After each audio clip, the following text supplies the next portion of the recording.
And then we'll just do the call the meeting to order. Okay, can we call this meeting to order then? And one of my first items of operation today is to relinquish control of the meeting to Julie. First off, Julie, right off the Because you're because we did minutes and all that stuff yesterday. in charge right off the bat, Julie. Oh dear, I wasn't even prepared for Wait. that. This is, oh shoot, me either. Where are we at? You said this is So. gallery group, stormy weather? Down for. Which one do you guys want to talk about first? Do you care? if we had a preference, unless Probably. Joe wants to. Now I'm in, I'm back together. Okay, Did you say, Joe? I'm sorry. I'd kind of like to start with digital and social. Oh, okay, I had that, but we can do that first. Yeah, because Okay, I'd like to start with the digital social media. okay. Reason that I'd like to start with this one is because in two of the other applications, there will be a duplication of funding asked, references amounts that are being asked for in digital social media. So this is just to gain some perspective.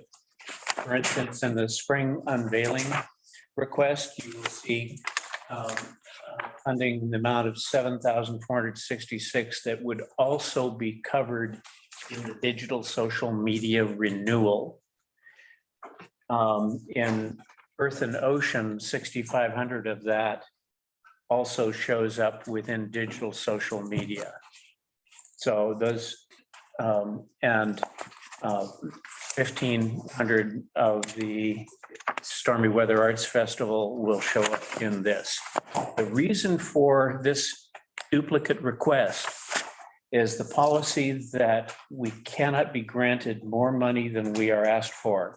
And if the renewal of digital social media contract is turned down by this committee, we would still like to ask for digital social media funding in the other events. So in the event that it isn't turned down by the committee, then you would, If it, you'd subtract it from. if it is, yes, exactly. Okay. Then the amounts in the other things should not be duplicated. Okay, But you'll see that there's a different request in that digital social media That's what, in the budgets of each of those, and it is not the same across the board. okay. I get it now. I was reading through it last night going, I remember Jim said something about duplication and now I'm not understanding, but now I understand the thought process because we can't do the, let's just give him $60,000 and. Well, thank you very much. However, I'd like to be able to spend it outside of jail. Hypothetical, Jim. Okay, Okay. But that's the reason that I wanted to actually start with digital and social media. Because there are no guarantees of any funding in here. so the digital social media stuff is essentially all of the marketing for Gallery Group for these two events and the Gallery Group overall. It is, no, that aspect of the marketing, the group itself is also doing some advertising, and we're going to try to select any, print media and things that we think might be effective. And there are some dollars in non-TAC advertising for that. And in Stormy Weather, there's a request for some print media advertising. But that's But- non-TAC funding. You'll see in Stormy Weather Arts Festival, there's also a portion for actual print media. Print has gone through so many changes. We've eliminated some of the things we have traditionally done because we just don't think they are effective. Some publications went out of business. Others, we are not judging to come up to the kind of return on that we'd be looking for an expenditure. But for consideration, this involves that contract relationship that we have running with Explorer Media Group. Included in the packet was the marketing package plan. Last year, it was funded in the amount of 17,680. And the gallery group decided to employ the full extent of it. So we added non-TAC funding to that to come up to 22,004. There's a communication from Gary indicating where those funds have been used and the extent of the early marketing. It took until late January before we had authorized Gary to start moving forward. We expect that contract to be fulfilled with the promotion of the multiple events that we do throughout the year, because this is a year-long targeted thing. That initial contract will be covered, but the time frame overlaps with this fiscal year. This is the problem we run into always, but on a continuing basis, we are promoting always 3 events: the Stormy Weather Arts Festival, Spring Unveiling, and Earth and Ocean, in a sequence where the promotions are targeted in a rotation, dropping what has just occurred and picking up that 3rd event in line for joint promotions of those things. We hope to have no interruption in that sort of digital social media promotion, because we think it's where the bulk of our return is going to come in future years. Too long-winded, Joe? Oh, Jim, I have a question. Yes, sir. The ask is for 24, Correct. and if I go to this page that says Gallery Group Marketing Proposal, it's got years 20 and 21. And down at the bottom, the total is 22.4, so it lines up with your ask. This, but the years I think are off, right? This was the description for the initial contract agreement we have running with Explorer Media now. This is the one that will expire. Okay. It just so happens that the ask is the same as It's this. because we don't have a new guideline for the new contract. We have not even negotiated that ask with Gary. I'm using this as a guideline. Okay, So this is an unknown, but we would base it upon that. We also have now, I think this last year, our COVID year, established a pretty good precedent. If funds are unutilized, they get returned. right. In fact, you'll see a notation of one of our events we're planning to return funding on. My question was basically, I was confused that this is the plan for 21-22, but because it says 2021. So this is the guideline for 21-22 as well. And At this moment, right at this, okay, that's all I was wondering. many of our advertising things are going to be subject to change as we assess whether it's a good idea or a bad idea. some of the publications are just coming back, so we're trying to negotiate the best price we can with multiple ads. And for the gallery group, we try to coordinate our advertising with all the events that. So that way we have year-round advertising for the events, all 3 events. So we sort of can, it looks better to have, rather than just one event, you have 3 events pleasingly on the ad, and it promotes those events year-round. And so that's what we have gone towards. It gives people the idea of what's coming up, and maybe Exactly. they can't make it in February, but they can make it in September, and they're like, oh, look, Yeah, they're almost year-round, right, save the date cards. I like that. So I'm trying to catch up with what Steve just said. So was last year there was a request for 22.4 and we gave you 17.6? 680, yes. Okay, and so this is a duplicate of last year, but this is for 2021. The last year, Ask, yes. the new ask is for the same amount for the Same amount. 21 calendar. Following That'll roll into 2022. Rolls. Oh, okay, I've caught up. Thank you, Steve, because I had the same question. Yeah. Thank you. And I will say that what we're trying to do from the substance of the ad, we had moved as to every day as an art walk in Cannon Beach. You know, other cities have Thursdays or art walk, but we portray it here. We see the next ads line that we're taking out will be, where can you experience beauty, but also over 300 artists? Well, if you look at the galleries all combined, someone can come to one place and experience 300 artists. So it's another I agree. way to promote the city and the galleries together with the events. So again, Jim, if this was granted, Mhm. then the other proposals, there'll be a subtracted amount from each one of those of some amount. Correct. And as we present for each, I will You'll highlight the line item that relates specifically back to this request.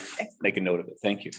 The only thing I would add is I think last year's ask was probably less actual dollars in there for advertising than we're going to ask this year with the other events. So the gallery group will make up that difference. Okay.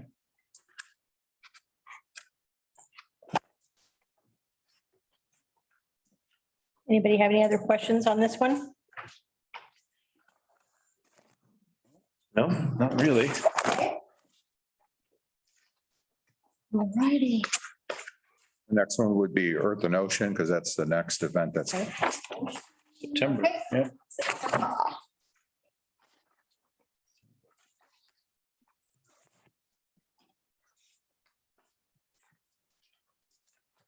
This event did not happen at all last year. did Form? not happen Okay, here, happened 2 years ago. okay, gotcha. And And the 2019 was the first year of this reissued thing. Okay, gotcha. exactly. And with last year, just the way the mechanism was, we just felt it wasn't, especially being a new event, it takes a lot more energy, and there wasn't the energy there to support it. Sense. So you went from 146 and you're gonna try for 250. Yeah, as far as selling. That's great. Yes. And again, it's the whole premise behind it is not only to bring people here, but to recognize the environment aspect of it as well. A lot of the galleries we did contributed a percentage of our sales to profits as well. And we also, each gallery, a lot of the galleries had individual, one of our staff works for the Wildlife Center up in Astoria. And so we had a in-gallery raffle as a way to promote that. So the nice thing about it is we're giving something back. It's good. Joe, what was I should have it, but I don't. What was the 2019 award? Do you have it? I just was curious how much of an increase this is over. 18,080, Oh, 18,080, I believe. in 2019. In 19, That's what was granted? Yes. Okay. Cool. And that was the first. First year. Of that event. the year prior to that, there was a $5,000 development Yeah, planning I remember that. award given. So far, a little over 23,000 has gone into this event. You'll see one fairly detailed sheet with a breakdown that the committee that's organizing this has supplied. We already have Tracy Abel on board as the coordinator who's running through the part of the planning and the permitting, along with Eva and Longoria and Suzanne Kindland. We have save the date brochures that'll be rack cards that are 4.5 by 9, or whatever the rack card size is, actually printed in color. And it's a reminder that during this event, one of the items you'll see on this accounting list of costs and estimated incomes was a farm to fork dinner where Jonathan Hoffman will cater it. It'll be ticketed and the We Players will do a Reader's Theater performance, a little bit from Ondine. And there's that's part of a fundraising event that will be held at the chamber for the 5 nonprofits. The expectation is a dinner ticket charge of $150. And how many people are you expecting to be at that? 28 to 45, And would that be, depending upon buy a ticket to this event? Is there a two? separate ticket from other ticketed items within this. It's specifically targeted as a fundraising organization. Gotcha. So part of that messaging going out is that we are ecologically attuned and want to attract the people who want to support those 5 local nonprofits. You could just go to that dinner and not be involved with any Earth and Ocean. Exactly. at all. Exactly. Yeah. That's a spendy one. Who are the We Players? San Francisco group of Shakespearean players. This will not be the full cohort. They will be involved in other brief presentations, adaptations, possibly in the courtyard at the coaster. We are talking with the coaster about possible overlap of possibly even involvement of some of their people. So you're hiring them for the weekend. They're involved in the dinner They're involved in the dinner. and they might be involved in other things throughout the town that are specifically Earth and Ocean. They will be, in fact, Okay, there will be sites around town where they're doing street theater on private property and or in permitted locations. okay. I hadn't told you that we're planning to use the north end of our parking lot one of those days. That's fine. Who am I going to say no to Shakespeare? That, that's not going to be me. Well, The north end of the vast parking lot that you. Right, our vast one. right. Yeah, yeah. On Friday, Saturday, and Sunday, there will be involvement planned from a Native American artist named Daniel Dancer from Colorado. He has a history of working with schools and festivals and events to create sort of what they describe as live paintings, using people as pixels. Mm, It's called Art for the Sky is his project. And we plan to photograph via drone. right. Morrissey will not be available that particular weekend for that event. Mark Reckman indicated we would be able to have a fire department individual at least photograph from the end of Second Street. We may nix that plan because it may jam up the end of Second Street for this on-beach performance. But the idea is about 250 people forming a sea star where the tentacles, each tentacle dedicated essentially to the volunteers from one of the nonprofits involved and or the school children from Academy. both the Academy and Fire Mountain have been contacted. The event would happen on a Saturday. There's a Friday introduction for the volunteers doing that, who we want to all have clothed in the appropriate colored clothes for the graphic presentation. The video and photos of that would be used for promotion for further events, future events of this nature. Not sold for profit, which was one of the keys in determining whether or not the fire department could make their ladder truck available. It's only a $950,000 piece of equipment with the use of whoever is on call duty at that time to be there. So we're trying to rely more on the drone plan. than that secondary availability. But anyway, the thought is going into it, though all the details are not currently set. Like it could be super visual Mm. and cool. I would hope that somewhere, somebody is going to do a press release to the the Portland stations. That maybe that could interest them in coming out and taking video of some of this stuff, because this is cool. Well, we think, yes, yeah, that will be covered. I'm kind of pressing to see if OPB is interested at all. That's a good idea. Yeah, Another thing that will be occurring is, as we have done in prior events, a Raku kiln firing from Dave and Bonnie? Dave and Bonnie Deal. It will be the final Raku firing of their careers. Oh, this is it. This is the last one. They were done until this idea came up. And they agreed to do a final firing of their career in Cannon Beach. well, you should be able to get OPB. Is Yeah, your that's a big lady still deal. there? Is Christina Sarson still there? No. Dang. Yeah, but it's still interesting. There's going to be someone who's interested Yeah. in that. That's- Dave and Bonnie have been featured on OPB before. So Right. Of course, the nonprofits that were able to extend benefit funding that came in during this event last year will go to North Coast Land Conservancy, Sea Turtles Forever, the Wildlife Center of the North Coast, Friends of Cape Falcon Marine Reserve, and the Friends of Haystack Rock. Friday night, there will be some speakers, both Daniel Dancer at the chamber, Kathleen Sheard, who is one of the artists we represent, wildlife orientation for her entire career. We'll be talking about sea turtles.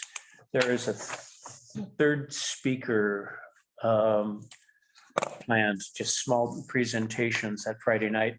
Sunday, there will be a showing in the chamber of whatever video and or photography footage we're able to come up with from the Saturday event wind down. So the committee's hammering out tons of the details. Still in progress, though we have engaged our event coordinator. We are seeking the donation for housing for the artist performers. There is an amount in here for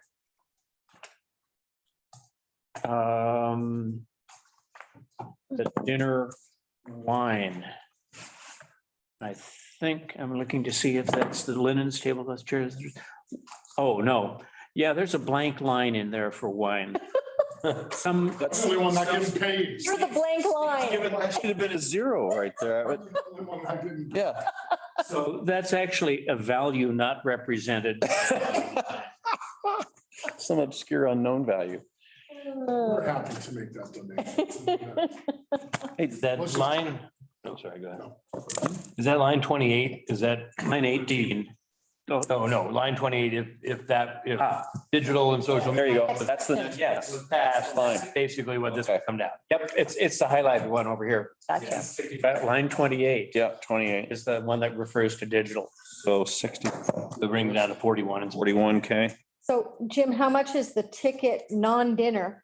The ticketed event that doesn't include the dinner? I see 3,500 coming in as sales. Then tickets, then 21,250. Individuals are 50 and a family's 100. Gotcha. Oh, I see it there. Okay, I got it. Sorry. And on line 7, you have $7,000 in t-shirts, half of which are for the art in the sky, which I imagine are just given to people. Yeah. And then you have merchandising sales, which I'm assuming is t-shirts. The other half of those, yes. Okay. Now, there's a backup plan. If this funding doesn't come through, we would plan to ask all of the individuals, instead of being color designated for the individual nonprofits, they're representing Sea Star Tentacles, would be to ask everyone to wear a red, because the reds are all going to be different. And it would be a sort of modeled appearance similar to the ochre sea stars that are out That's a there. good idea. So even, the contingency of a differential in funding potential. There's a backup plan for that part. There are not necessarily backup plans at this moment for what we have not anticipated.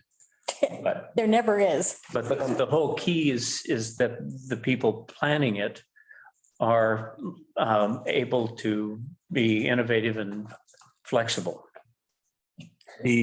So this is just the salesman side of me speaking. If you're selling half your t-shirts at cost, that would be?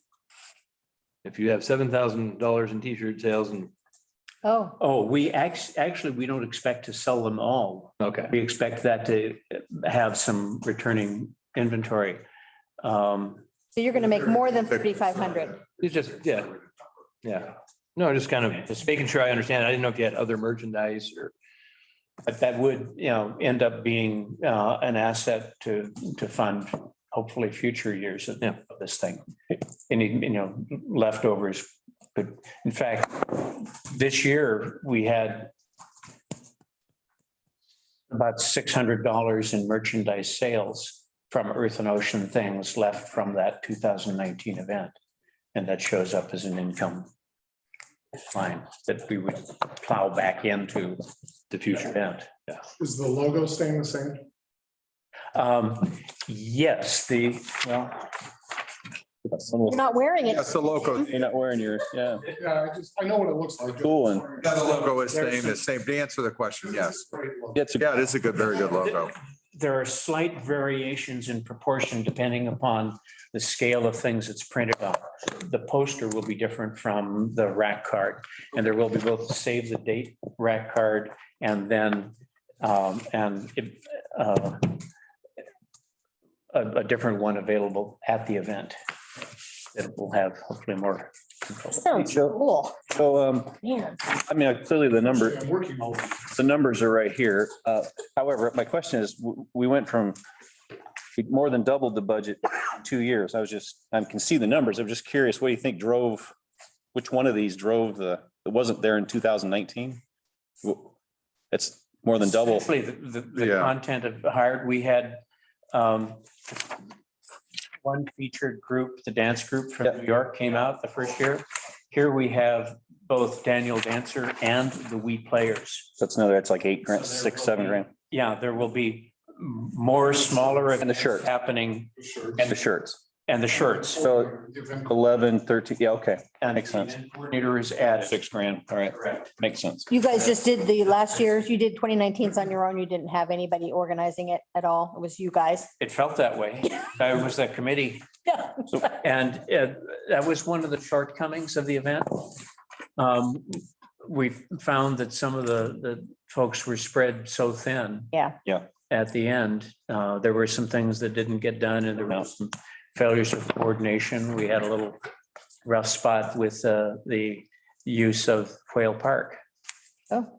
That a permit was granted and then we were told that couldn't do what the permit had requested because it was granted in error. But our coordinator has done these things, Tracy knows what she's doing. and she's been active to date already. Picked a good one. Yeah. Tracy will get it done. Sounds super cool. Cool. Anybody have any other questions on this? Okay, moving on. And we're on to spring unveiling for 2022.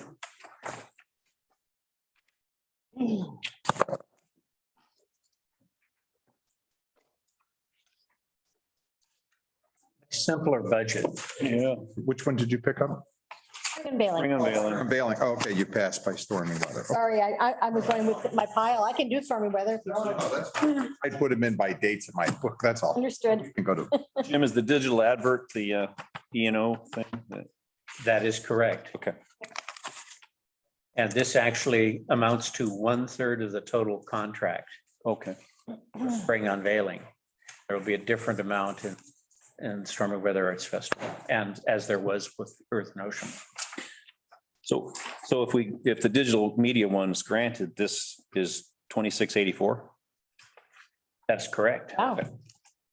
much easier event to pull off at this Yeah. point? Is it just because you guys have done it so many times? A lot more experience, and this does not, the only print advertising is coming in as non-tax because we have yet to make those determinations of which we think will be effective, and we don't want to spend money unless I think it will be. So with this one, it's like everyone kind of does their own thing. You guys have a postcard to send out, but there's still not an idea to do some sort of ticketed thing that you could get information from. There is no ticketed event with Yeah.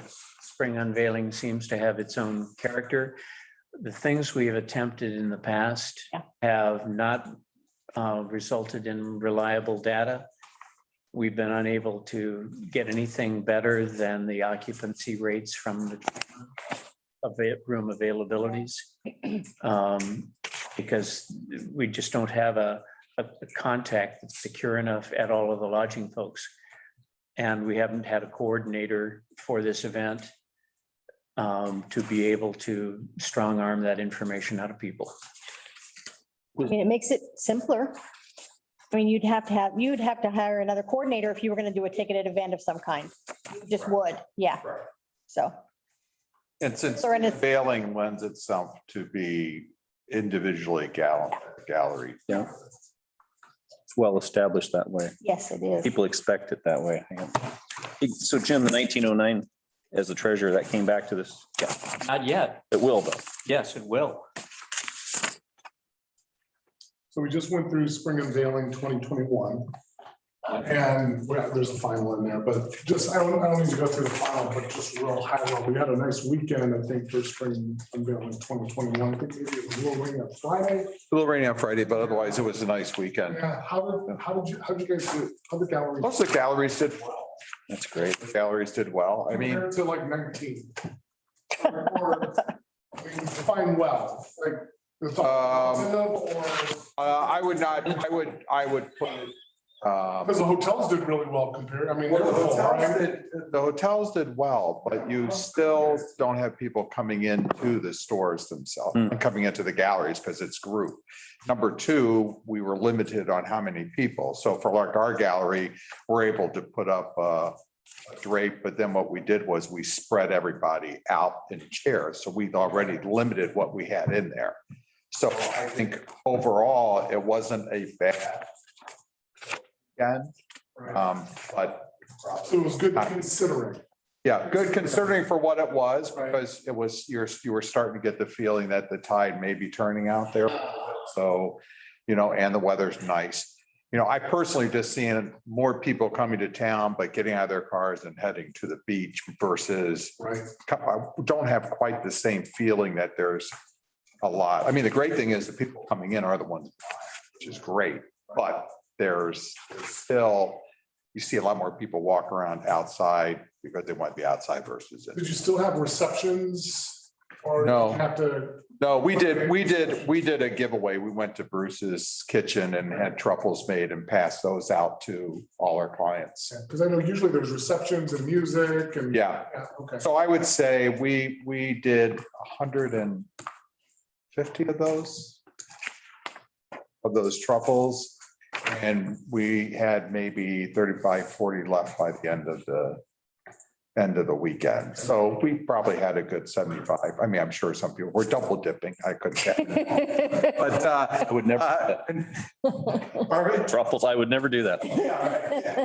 I love truffles. Well, your Saturday was beautiful. I remember Saturday. Oh, Saturday was nice, yeah. Was a Gorgeous day. But again, it was, people want to be outside Sure. at that point. I think now it starts Desperate to get outside. people coming in.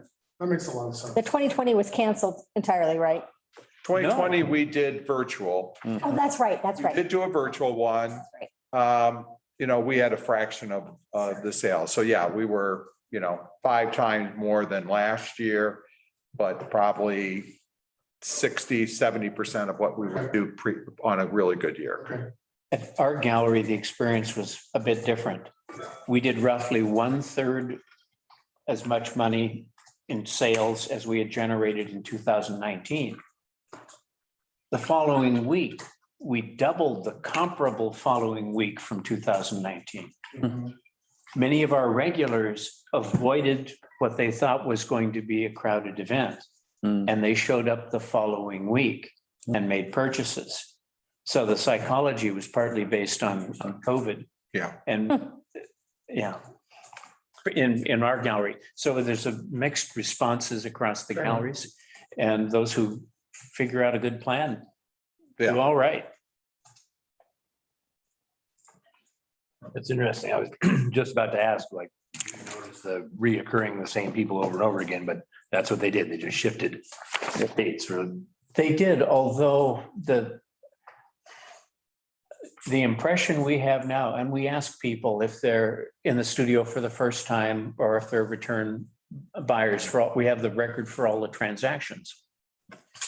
We are seeing more new people, which I am quite heartened by because it builds on a base. And of course, some of our base is growing older and retiring each acquisition of art.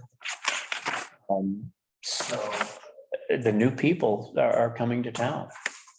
And I think what one difference is, I mean, two things that they've said about the pandemic is, number one, we're all in the storm, but a lot of people are in different boats. And number two, That's a good. unlike 2008, 2009, Where everyone. I'm from the business side, people have money. Mhm. So what we're finding is, you know, a lot of first-time people we have are like, yeah, my trip to Portugal has been canceled for the third time. My trip to Northern Italy was canceled. Well, they still have that $5,000 or $6,000. That Viking cruise, 12,000. They still have that money to spend. And then they've been stuck at this house, this place that they can't believe how bad it is. And they got to do something, and they've run out of spending money at Lowe's and Home Depot. And so now it's like, let's bring art. So yeah, it's been a really interesting time.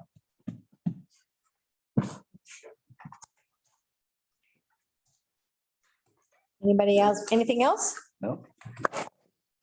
Okay, I mean, now stormy weather. Yeah, stormy weather is something that we've done jointly with the chamber. It is a chamber event, but because in our advertising year round, being able to promote 3 festivals instead of 2 really helps. So we're piggybacking on them and they're piggybacking on us.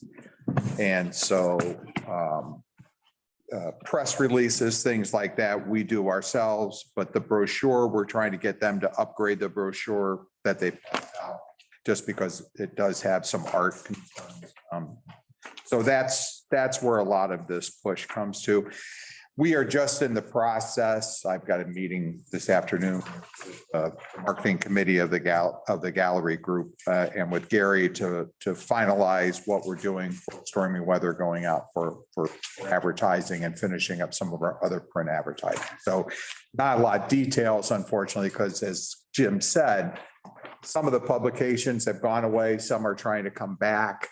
Some are getting ready to run some specials that we're going to jump on. We do a little ad with Preview, and what we've gone to them is said, hey, we'll place 3 full-page ad. Can you give us a page as a map of all the galleries? So we're trying to leverage that. And in that, we list the events as well. So it works out well. So we're really trying to push, like Jim said, identify those publications where we can get some bang for a buck. And in our brochure, let me make this clear. This is not the gallery group art brochure that we publish on an annual basis. This is actually the timeline thing that the Chamber of Commerce prints. Yeah. We had Sorry. discussed with them at a earlier meeting this year that the limitations on what they had for a budget to actually do that, and it comes out on pretty light paper and with limitations. And Jim and Buddy, I don't know if they originated this idea, because it all depends on numbers too, of how many they do, what it might take to improve the paper quality, print quality, and images in that to be more in line with an art type presentation. And So we're requesting funding to improve the quality of that brochure. The funding you're asking is less than you got last year. It- yeah. For 7,500 and you got 10,000 last year? Well, last year there was a We had a- portion of web. I'm sorry. No. No, there was a web, there was some work on the website that was included in Understood. that. So Okay. we didn't feel it was right to ask for it again, but that's being handled under a different premise, right? Okay. Keeping on my theme, the social media line item is the one that'll disappear. Okay, I'm making notes, so when it comes time to Yes. grants, Jim, I know, okay. Yes, sir. Thank you. I had meant to. Since you're keeping track, Well, I'm kind of, be fully approved and we subtracted out on all these, what would the total be? I haven't kept that good a track, but I can get at it if you want. Oh, I'm looking at the 2020 number. Now, where are you looking for? I 3 million. Yeah. Well, this one would be 6K. I don't That was see- pretty easy, I don't right, see it Greg? broken out. Take 1,500 off 7,500. That one's easy. Yeah. Where's the 1,500? Am I missing it? The other one was pretty cheap. Spring unveiling, because it's 2,600 bucks. Julie's talking about this page. Yeah. I must be missing a page. Yeah, it was we got it. On it. Here you go. Here's one. Thank you. So my question to that is. Okay. is it 1,500 off, or is it, 1,500 off, right? or is it 1,500 and 500 off? What you've said. What's the second column over here? I think that's non-tax, That's not our funding. not ours. That's their We funding. get 1,500 off of that one. And That's just for stormy weather. that's right. And then there was Yeah, that's 7 just something for me. off, 7 grand or something off of spring unveiling, right? And there was, I don't remember what the other one was. But yeah, it should 6,500 for Earth and Ocean. should total, right? What they're asking on the first one? It's good to think. Talk about this. I'm saying right now. I haven't done the math, Greg, but 5, 7, 8. they're asking 22,400 for the, We're have to pay for it 100%. I guess I have to do some math. Oh, no. I'm- Hate math. I know. Rather do art than math. Hell, I'd rather sew than do math, but I'm just trying to get my head around if it's cleaner, makes sense. I like the idea that they've got a digital marketing right. thing and that covers all of these. Exactly. I think it's One of my pet peeves of all of these things is every event has their own, has their own, and we're double dip, we're spending money, we're Yes. yes, not we're efficient. taking advantage of a collective. That's exactly what I'm Yeah, trying we to, can't do that. That's what they're doing, yeah. and that's what I like. I like that. I think that's right. Yeah, but it's only. Yeah, that makes sense. Okay. Yeah, that's true. Other questions on stormy weather? I like stormy weather. I'm saying. Concert coming back? Or the concert Oh, coming back? Yeah. isn't that a chamber question? Isn't it chamber? So they're on the marketing side of it. Yeah. The events on the chamber side. Chamber side. Should I- have yesterday. I think That carry. it was, That's the best part. His ads are going to be about 3. but it was the Haystack Holidays one of them was not a big money maker. That was the problem. I've been teeny, I think. They come. But I think it was not, I think it was stormy weather. Well, something in that I read just recently, there's an event, Well, usually the. Coaster Theater, maybe it's Coaster Theater, Pink Maybe Martini a back. special It's in the Coaster Theater one. Yeah, yeah. Really, it's in the, Okay, oh, I haven't read all so that. I thought about, I saw that. I'm thinking it was trying to do two I figured you'd be there. Friday was. Yeah, asked for, I didn't stick in That or Storm Large, I wouldn't miss either one. because I thought we were going entirely for social media. Yeah, those are. Talent. I'll be 10 o'clock tonight. On your calendar, it's after. Will, AGT, got it. I think so. We've got, You guys have anything else to tell us? We asked for just 5 minutes. Is it possible or not? Need a recess? Sure. We don't have another person in, Taco guy down there? oh, 1:30. Well, I'm supposed to be there, but I'm here. Storm Large, July, 10 PM. yes, 10 PM, storm large. That's this year? No, Tonight. she's on America's Got Talent tonight. Right, that's Julie said she's on tonight. It's 2 or 3 hours. Storm Large. Large is on America's You know- Got Talent tonight. So I've seen her live twice and I've seen lots of concerts, but that.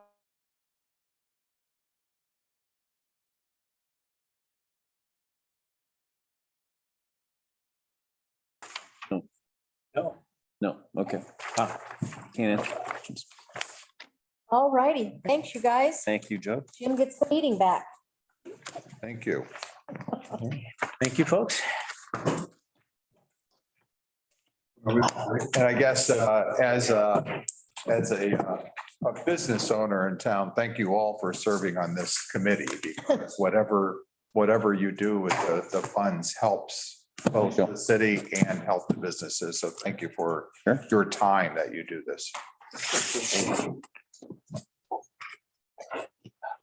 I mean, I'm sure you guys are all paid a lot of money to sit there, so. Wine check paid. You see it in the On the budget. street, I see the line item. The wine check pays our bill. Yeah. Yeah, all right. I know how that goes. Never get Greg on the phone Mike on the phone? and no Mike No, either. Mike Morgan. Mike emailed and said he-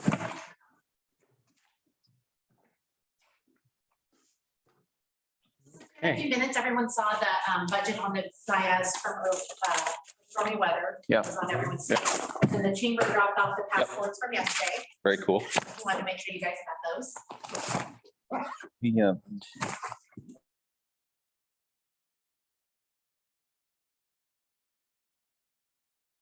Actually, we have nearly half an hour before Gary Hayes and Clatsop Animal favor presentation.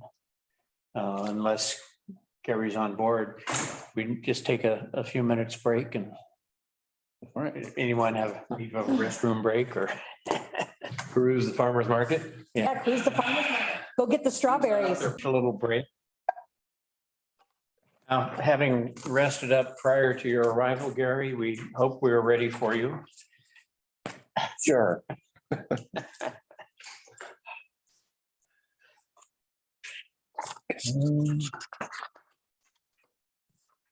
This is for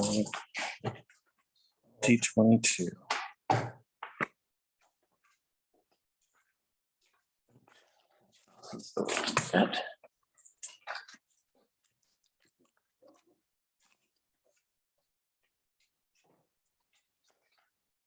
Is there Saver then this October? Yes, Yeah, okay. And that was funded from last year? yes. Okay. So it was a little weird to be Yeah, kind of thinking about 2022 when we're still. haven't really done 20. There's a theme there. This would appear to give, a long runway and a chance to fix anything based upon the experiences you're about to have. I would say in some ways that the funding is ahead of the event rather than way behind. Timing of the midterm isn't so weird. Mhm. Can you give us a brief overview of what you have before we start dissecting the section by section? You're familiar with what we're doing this October? Why don't you give us a little? Yeah, I'm not entirely. Yeah. Executive summary would be good. Okay. So since we planned this months ago, we're planning on making the 2021 event a month-long series of events in October and a series of mostly what we were thinking of as micro events at that point. So some of them are limited to as many as 12 people.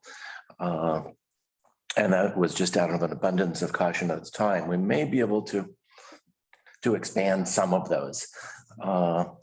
But things included, and we're also trying to not do things that compete with the restaurants, but trying to give the restaurants the business this year. So we plan things like a pre-dinner wine tasting experience at the Bistro every Thursday night in October. And to be a part of that, you buy a credit towards dinner, and then you get this pre-dinner wine tasting experience. Our friends at the Wine Shack are doing a few things, an event every Friday. So we've got something going on every Thursday, Friday, Saturday, and Sunday.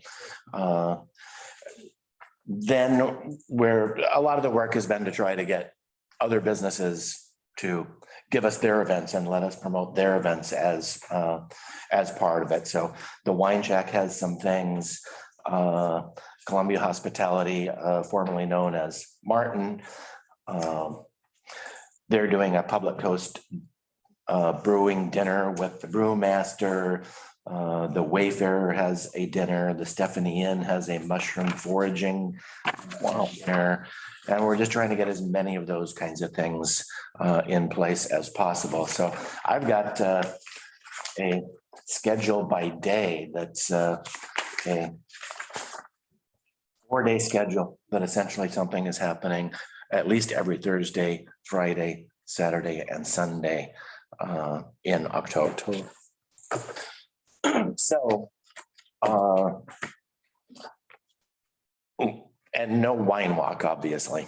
So looking ahead at 2022, reinventing the event in October and what we are doing made me think that this might be a better way to go about the event in general, to have an impact tourism for an entire month. And so that's what we've planned for 2022, is to keep it a month-long series of events in October. So you have an à la carte menu, it sounds like, Yes, an opportunity to acquire an individual experience. Pick or choose however many or few. Weekends. so in my budget, I also planned on more events like those pre-dinner wine tastings. Not necessarily planning on returning to the big wine walk like we've done in the past, just because that takes so much and who knows. And after last year's experience, not quite ready to go there yet. But something along the lines of the Friday night art and wine walk is something that we'd like to consider bringing back. So instead of being one full day on, one Saturday in March, this might be something we would do multiple Fridays if the galleries are up for it, or at least bringing back the wine walk to that level where it's just a couple of hours of the evening. So essentially, I've just taken the model we've had for this year and expanded it conservatively for next year. If you're gonna do it every weekend, would you then invite 8 wineries for the first weekend? And there'd be another 8 wineries? I mean, because the wineries aren't gonna come back all month, every weekend. And it's at the end of crush, depending on what the weather's doing. How do you, I'm trying to figure out how you're gonna get back to 2,100 room nights.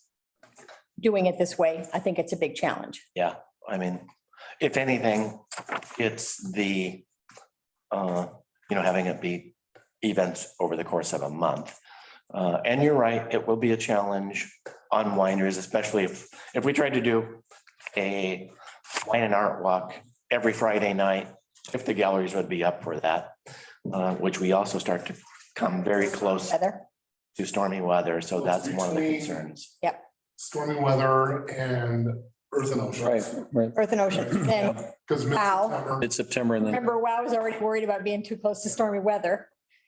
Comes a busy fall, which is sort of funny because we've always talked about, there's nothing in the fall. That's changed.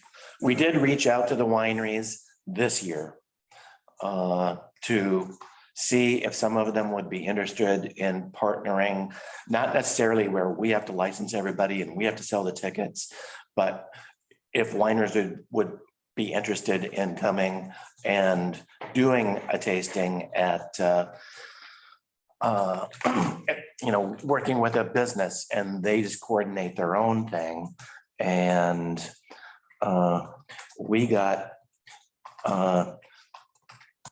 several yeses, several maybes, and that was just kind of in one reach out. So there's Is that for the whole month, or is it just for one of the weekends or two of the weekends? Yeah, that would be for a single event. Okay. So I would say that trying to come back and doing some kind of even mini wine walk every week would probably be stretching it. Would probably be stretching. It's stretching what I put in the budget. And I don't know that we would have whether the stars would align for that between everything. It's a tough time for the wineries to get people out and about. I mean, the later you get in October, maybe. You mean toward Thanksgiving, closer to get to November? Well, closer to November. We just got some that have lots of local connections. Sokol Blosser has a rep here, Angel Vine, Their marketing director has a place. She's the marketing director.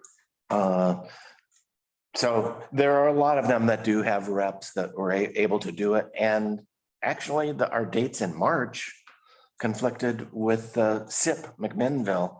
And that actually lost us a lot of people that don't have their own infrastructure and representatives and that kind of thing. But yeah, it may limit some of the winemakers who are there actively involved in the harvest and crush. I do like the idea of Savor Month. I do like that. I like people who have been attracted to wine events. Well, what I like is that, if you happen to have a conflict on the second weekend of March, for some, you have a basketball tournament or whatever, you missed it. You missed the whole thing this year, right? Where here, if you have a conflict for the second weekend of October, you can go the first weekend or the third or the fourth weekend, and catch it one of the other. Catch something. Yeah, so. Plus, I think. And in fact, some of the micro events that we've planned, we will do multiple times over the different weekends. Right. We designed one called the Pinot Noir Challenge, which some of these are wines that I have that didn't get used this last year or in previous years, actually. But 2 Pinot Noirs that are Wine Spectator's top 100 wines of the year, a more bargain Northwest Pinot Noir, maybe slip in a French Burgundy, and actually do a blind tasting and let people try to guess what's what in that mix. So a little bit of fun, a little bit of education. That's kind of the model that we've been going for.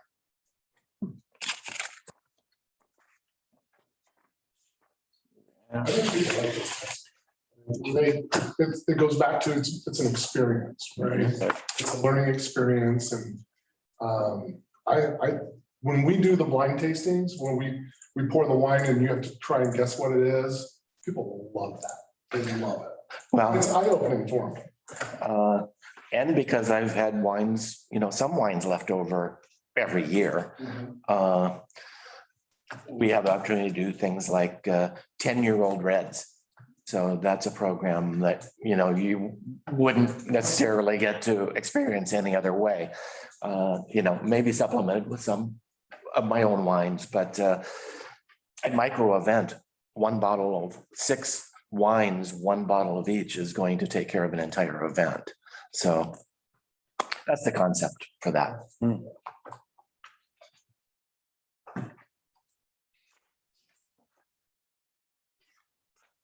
Then the challenge for me becomes the amount of money you're asking for without getting the same amount of room nights or even getting close to it. Yeah, and more difficult to document, obviously. Well, I mean, you'll still have tickets purchased. People will still have to purchase tickets and they're going to have to check in if they have a ticket. So you'll be able to get that kind of data. Just not 700 of them in one day, Well, unfortunately. Or fortunately, You're gonna, where you are. people that are already here asking what's there to do this weekend. And they made the reservation 6 months ago, but they want to attend your event.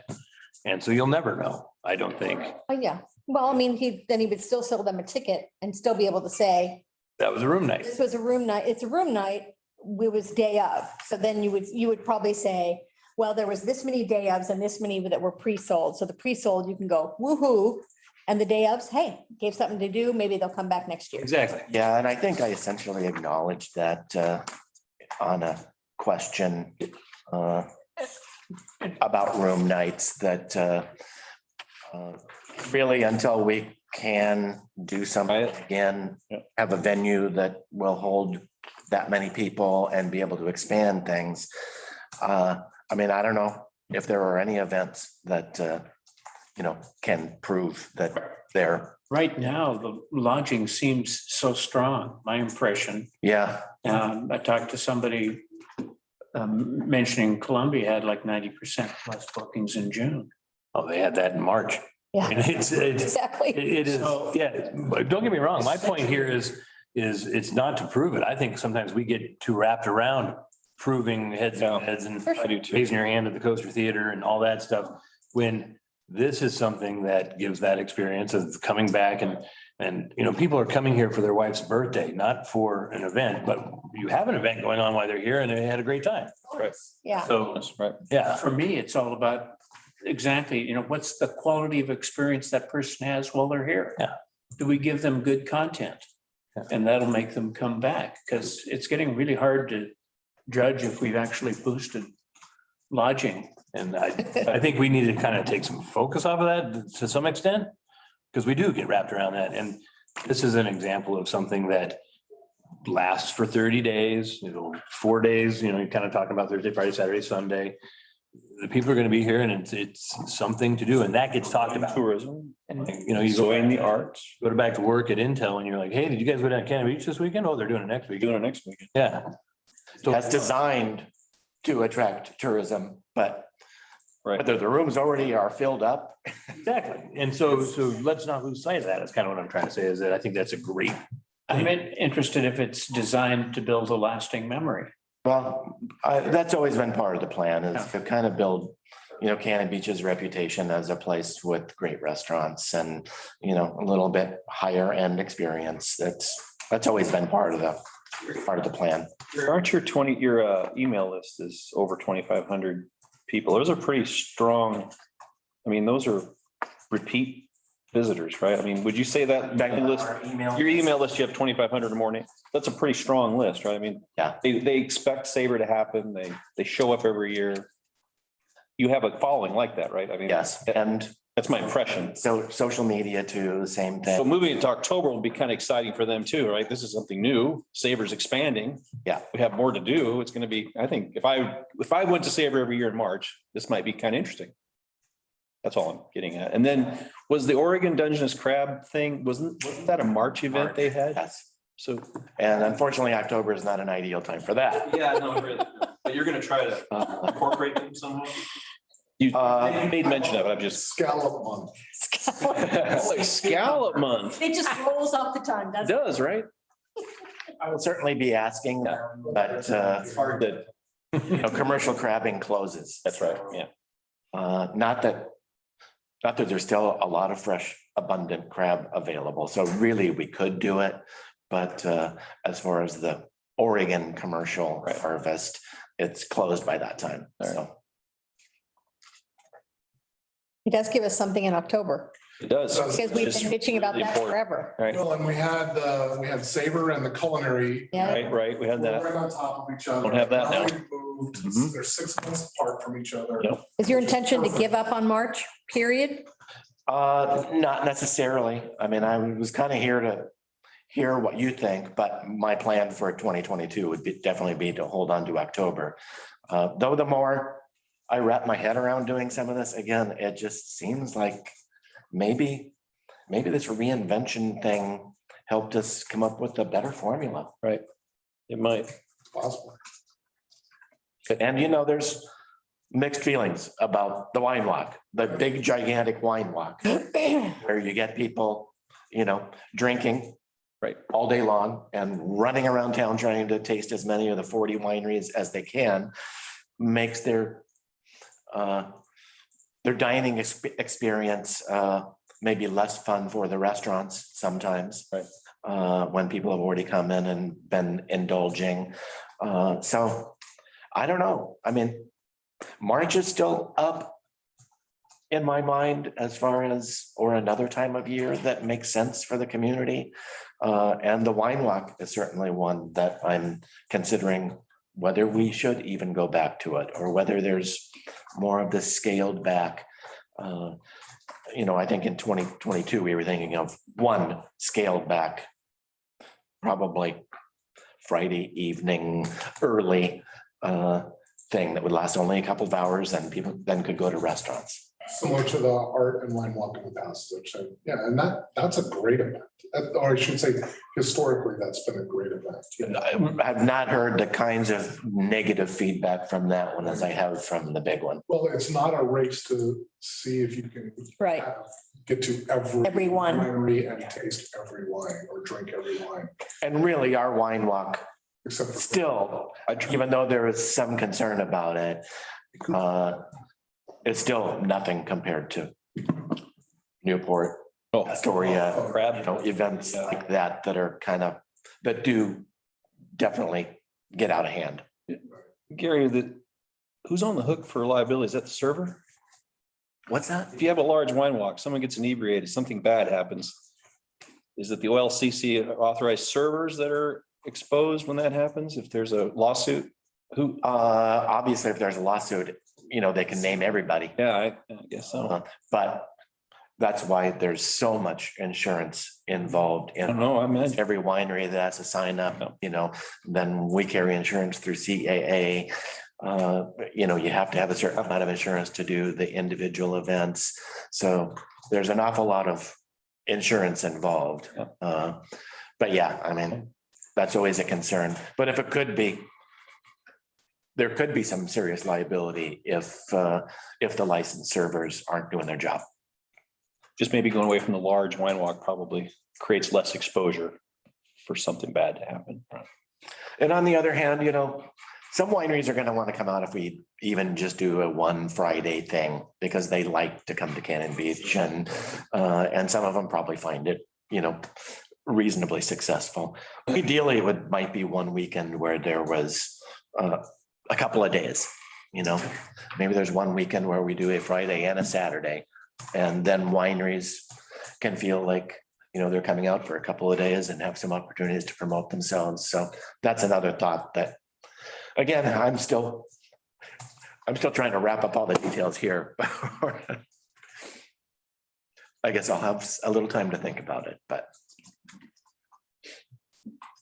When we talked for 2021, you had said that one of the things you were going to do was to promote on the Sabre Facebook page more about the local restaurant area and trying to get some attention paid to our restaurants since it's been bad.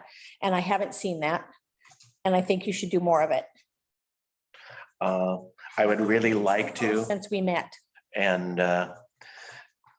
you know, yeah, I mean, we're intentionally being quiet and maybe it's just my concern over it, but you know, there's, I don't know how many is on the list of people that were rolling over their tickets to the 2021 event, but we're like this close from being able to announce it. And I'm just concerned if we start putting things out there on Sabre Cannon Beach and then people go, oh yeah, what about my refund?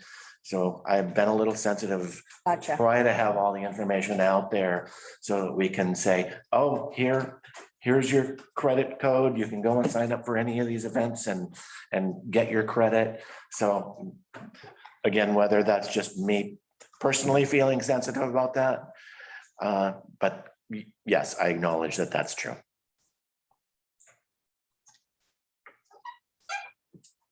And I do think once we have everything live on the website, we will want to do as much as we can. I'm looking forward to seeing how 2021 goes. Me too. I'm excited about the idea. The event has changed and how you adapted them for 2022.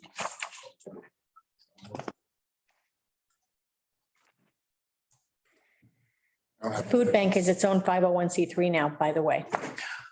I have heard that and Inherit my stuff. I've considered whether I should give CAA notice, why they wish to start working with food pantry. And honestly, I like donating money to animal shelter, but I love the connection with the food pantry and if I could do that. You know, the previous concern was that through Presbyterian Church, I believe, and the licensing has to be done in their name. And their board was not interested in doing that. So, CAA has all their insurance and that kind of event administration. And I only mention it just because city council occasionally takes, when they meet with us or do public meetings, they've occasionally taken issue with 501c3s that are not in Cannon Beach. The Wildlife Center gets the same thing for whoever's, I can't remember, somebody's teamed up with the Wildlife Center. So the more you can keep it in Cannon Beach, it might make them less likely to be crabby about it. well, and part of this process, I really am hoping to hear that. There's not you do get some feedback to some people here. But I mean, it would be valuable for me to hear feedback, like, yes, bring the wine walk back. No, don't bring the wine walk back. We like October. No, we want it in March. Or things like that. I mean, that helps me try to figure out where it's going and make it a better fit. So what do you hear from the shops? I mean, I tell you that I like the wine walk, but I'm also interested in seeing how it pivots. But what do you hear from not just the art galleries, because they have a Friday night event, but like the shops like Dina's or Rochelle's or some of these other places that have someone pouring in their space. Well, how do they feel about the art gallery or the wine walk, the possibility of the wine walk being gone permanently or coming back? Have you got any feedback? Honestly, more of the complaints about the event, as far as I'm concerned, came from restaurants. Okay. And probably more just, community members. From what? Community members and perception of the event. Not a lot of negative feedback from shops. We had one incident at an art gallery that's probably too small of a venue where, someone with a glass of wine, knocked over a piece of art. And obviously, when you're in a situation like I guess that, that's not the only piece of art ever knocked over in that gallery, right? Because we know that it's a small gallery and, and the way that the exhibits are can be a little bit tight. but that would be their complaint, or, it doesn't work as much for us because people are kind of rushing through rather than, that's why the Friday night thing, The Friday night is perfect. Yeah, a little more casual and people can sit on a taste of wine and look around and, Right. Well, galleries have the luxury of not participating in the Saturday event if they they can participate in the Friday night event, right? yeah, some of them. Yeah, which is it's a very different event. So they don't have to participate in the Saturday event and still not miss out on that experience that. I'm just wondering if you had heard anything from, shops in general. We have heard some of those like, but we want the wine walk. So I've heard some of that too. Right. And those are the ones that maybe this year we were hoping to say, well, we can set you up with a winery who's also interested in coming. And you work it out between yourself, tell us what's going on and we will promote it. That was the idea for this year.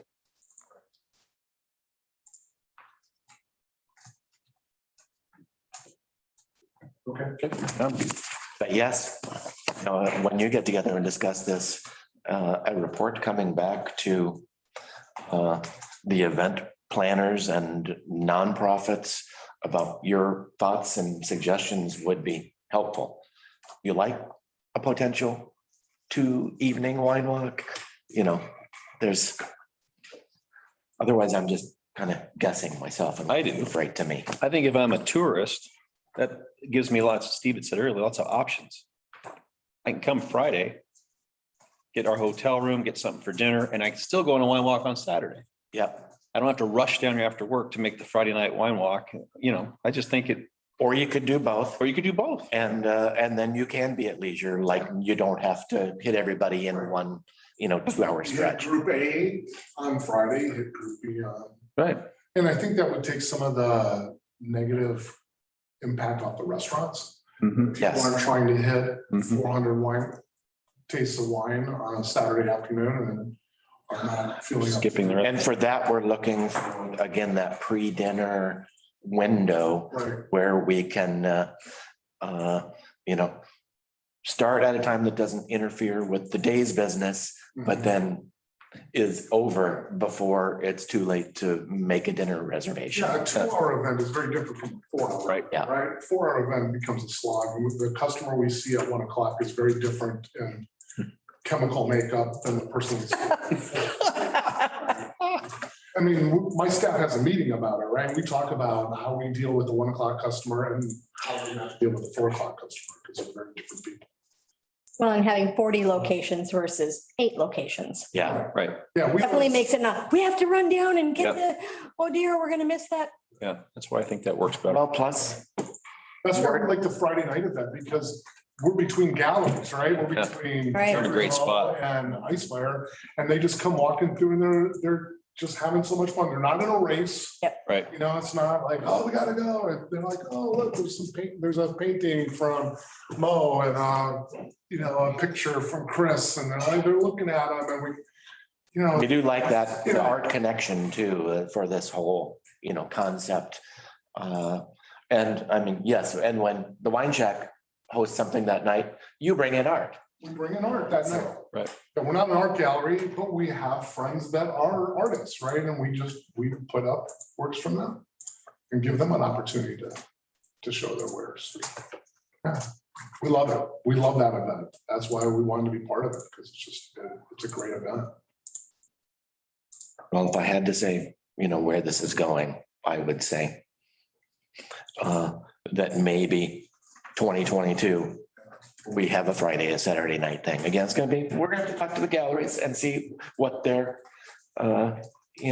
what their thoughts on it are and what that window is. This year will give you some sense for If that. we look at the changes that we're seeing in tasting rooms, it is higher quality experiences, right? Or the sit down, the private versus it being, it used to be a VIP experience and now it's a standard experience, the private tasting. Yeah, The Friday night is more of a private experience, right? It's more of an upscale VIP. It's more of a Cannon Beach experience, that really high-end experience. I like that experience. I'll be curious to see art in the park coming up in a couple of weekends and see how the school can be utilized in like the courtyard even before anything's done to Is it. that the one next? It's on the next 20 on Father's Day, Next Friday? next Friday, Is it Friday? next This Friday. Saturday. Saturday? Is it this? Oh, Sunday, Sunday, Sunday. Sunday. Look at a calendar. This is Yeah. Coming this weekend, this coming weekend. Yes, it is. Good thing it wasn't this last Sunday. It This would have been. Sunday. This Sunday. Because I was looking at it and thinking, you could probably tent that courtyard and then you've got areas under the awning and Except for the city owns it. Right. And you can't do- Watch out, don't take any money. Don't take any money. There is a special event permit process you have to go through. So you need to do that. I'm And sure just there so you is. know, if you do liquor there are special insurances the city will then require. I learned all about this. well, The hard let me just assure you, that's 2023 or beyond. Don't Venmo anybody. Yeah, Venmo. So is the night market that's taking place in the parking lot considered private? And is that how they're able to take money out there at the CBAA? Wait. Over They're behind doing the, a night market at Cannon Beaches Arts Association out in their parking lot. behind it. That's not on city property though, right? Gotcha. Okay, so that's. Private how they're able to property. do it. That would, that's my guess. I just saw the thing pop up on Facebook and it's like, oh, really? I But own then my- that's not, I own you my actually parking lot. can't do outdoor merchandising. I don't think, can you do it anywhere or is it just private property? I don't know. I don't. I don't think. La, la, la, la, la, la. What, Jim? La, la, la, la. Well, and maybe, no, they didn't look at this. I've been able to get away with it for 8 years, so That's the north end of your vast parking lot. that bush A big bush. I don't North end of your back. Talking about this in City Hall. on tape, no less. Yeah. He's recording it. All right. Damn that Rusty, he's still recording. I got a mute button. Any other questions or comments? Thank you. Good luck. I'm excited for it. I appreciate the complexity of what you're Yep. trying to do. This is- Even notice the complexity of the breakdown. You're identifying the areas where you're anticipating expenses for marketing, event planning, event and marketing coordination. So you've got all of these different job descriptions separated out, whether they're all one or two people or Yeah. 12, And it identifies the need. I feel like every year we get a little bit better at figuring out really where our time is spent and where the actual cost is. There's a lot of upfront. I think I realized that from last year's budget to the one I'm proposing is the getting businesses enrolled and committed and getting us information is a huge part of this. It's always been, a factor in the success of events, how much early footwork is put in on the ground, which relates to the timing of our funding too, and knowing when you've actually got a commitment. Gary, I have a specific quick, you have 10% of, you have a grant oversight line item in here. What exactly is that? I'm, That's Enough. CAA.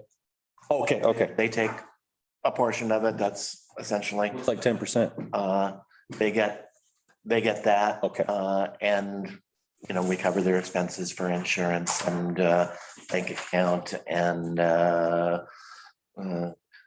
they've kind of done that grant oversight where they receive all the funds and oversee what we're doing. And they provide it as volunteers. Oh, that makes sense. It makes sense. Okay. Thank you, Gary.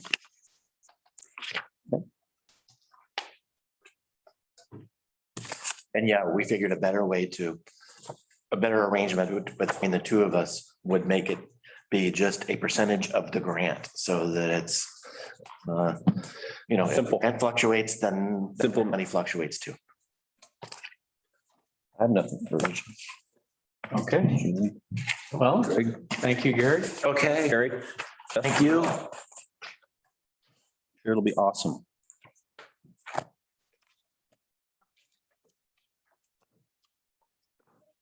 Andrew Conry had this way, so I can go check and see if he's in the track right now, if he wants to do a little early. Yeah, that'd be great. That'd be great. Kurt, Have to wait.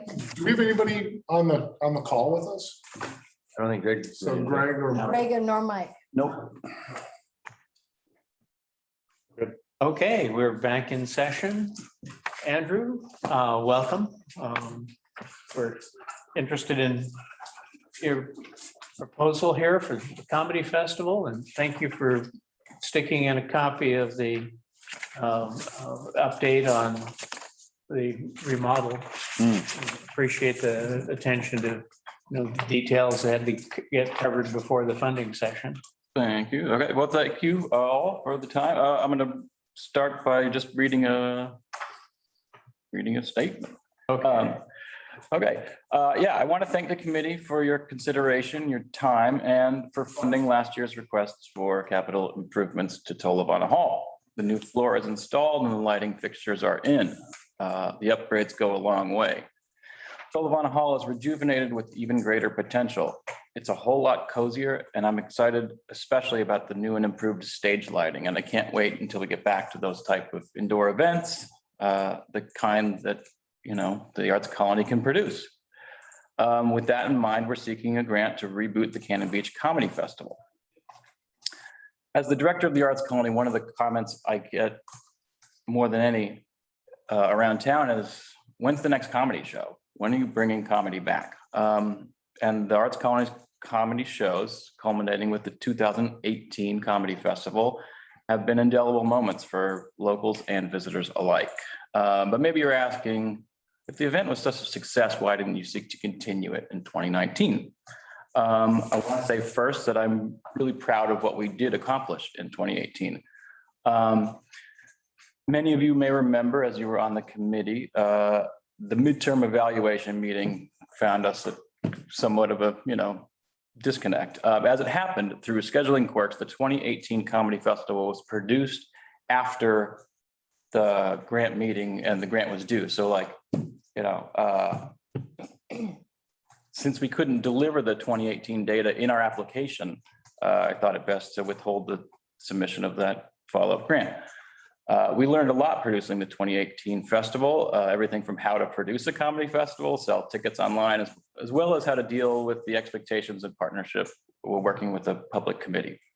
In the end, I believe the 2018 Comedy Festival delivered. It delivered room night stays, successful event production, and rooms full of laughing audiences and memories that people have people asking, when's the next one? So we're going forward, we want to make that next one a reality.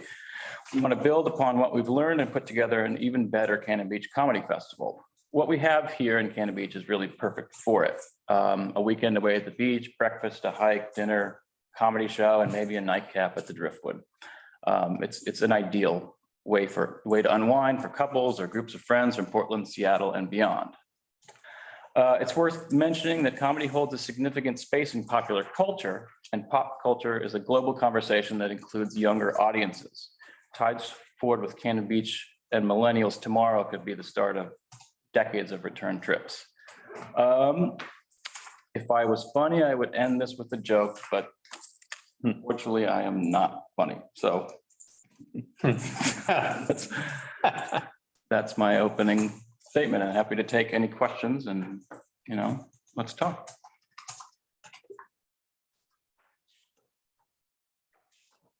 I have a question on the budget page. It's got the venue rental here of $600 a night for Coaster Theater for $1,200. And maybe I misread it. In the application, under question 9. Yeah, that's something I spoke to Patrick about at the theater. He says he could probably help. I'm being safe there. And there is potential to hold one night or both at Tolovana Hall. It really depends on if we're able to book talent that outstrips that capacity, then the coaster comes into play. And we had, in the 2018, we had one night at the hall, one night at the coaster. And, the coaster is, besides having more capacity, it is a more, it's a great space. What's your capacity at the hall? It's about, when you got people really stacked on top of each other, it's about 80. I mean, that's. Fire marshal agreed. That's the key. I think it's like in the 70s is actually what it's, and that's a really, that's people sitting in the back on the, on the kitchen counter kind of thing. Okay, so 70s versus just under 200. Yeah. And then, Sure. like I said, Patrick said, he'd probably help us out, but I know that, they've been paying rent throughout COVID and, so Right. where I can't speak to their.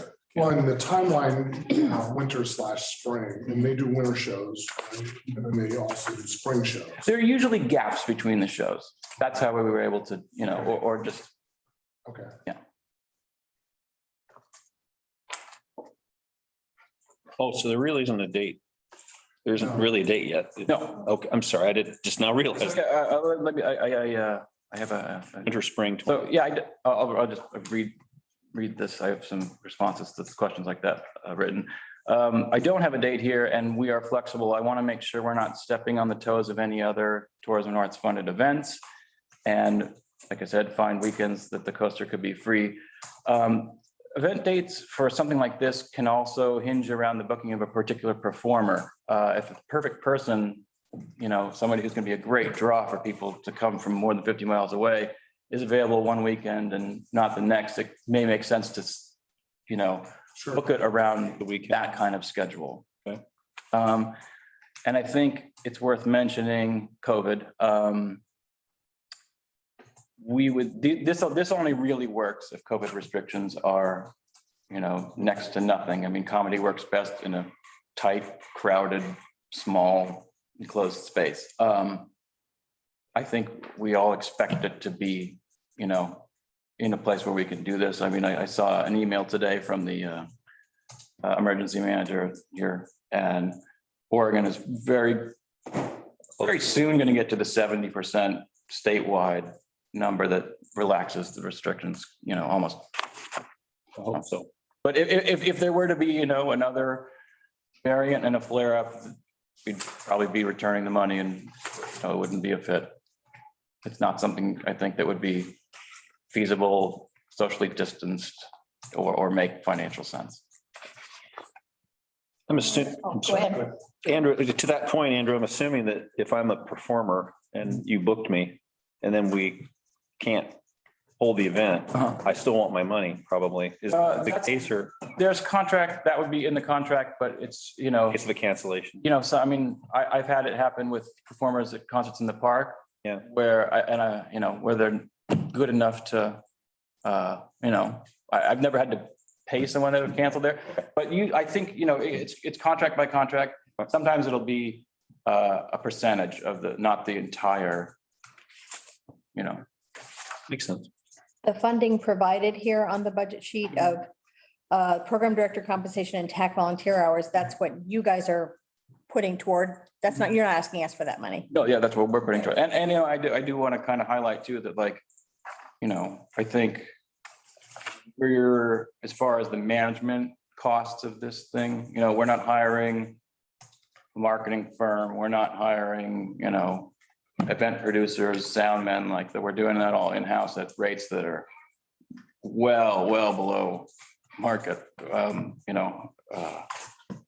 And I should say also, there may be some changes to the marketing. I reached out to the Willamette Week in Portland to check out their advertising rights. They didn't get it back in time by the time I submitted the grant, but they got back to me recently. And it was a lot higher than I expected to get even onto their website. And I think maybe shifting towards targeted Facebook and Instagram type ads is probably a more effective way than, you know, that type of advertising, print advertising or web advertising. And then really just trying to get people to pick up your press release rather than pay them to, you know, put a banner image on their website. I'm going to back up.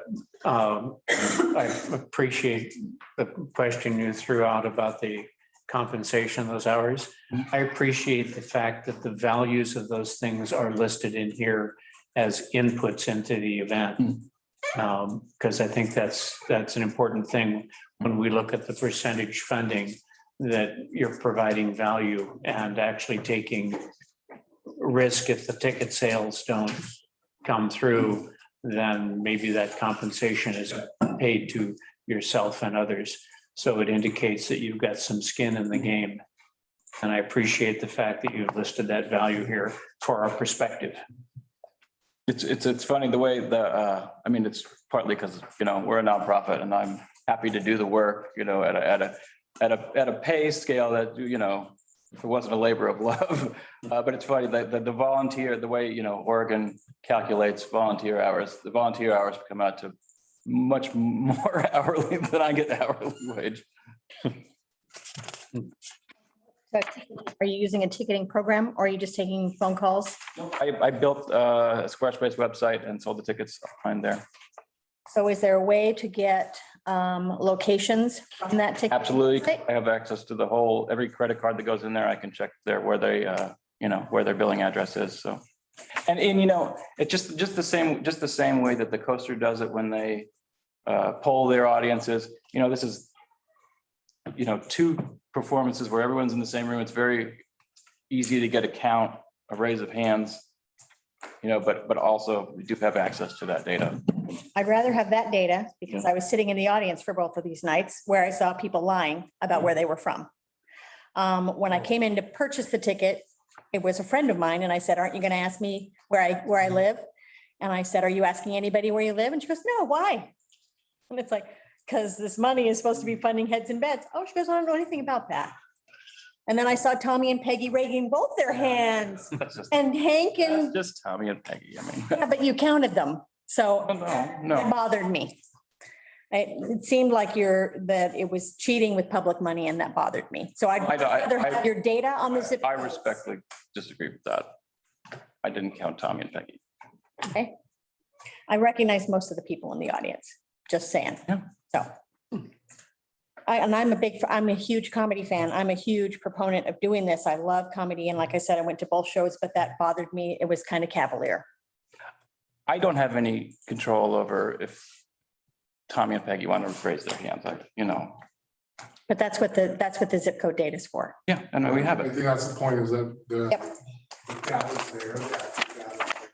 And, you know, if we could get the coaster to get away from taking a hand poll, we ask them, or can you get away from taking a hand poll? Because it's not scientific, it's not accurate. It's somewhat accurate. right? Anecdotal. It's directionally accurate, but having the zip code data I mean, we will could, give you the information, plus it helps you in marketing. I mean, we could, even in at the door sales, if we wanted to not take cash, if we took credit cards only with Square, then we would have, Paying right. if we went cashless, then every ticket would have a, zip code with Is it. that too? No, we get it. It's not, it's imperfect.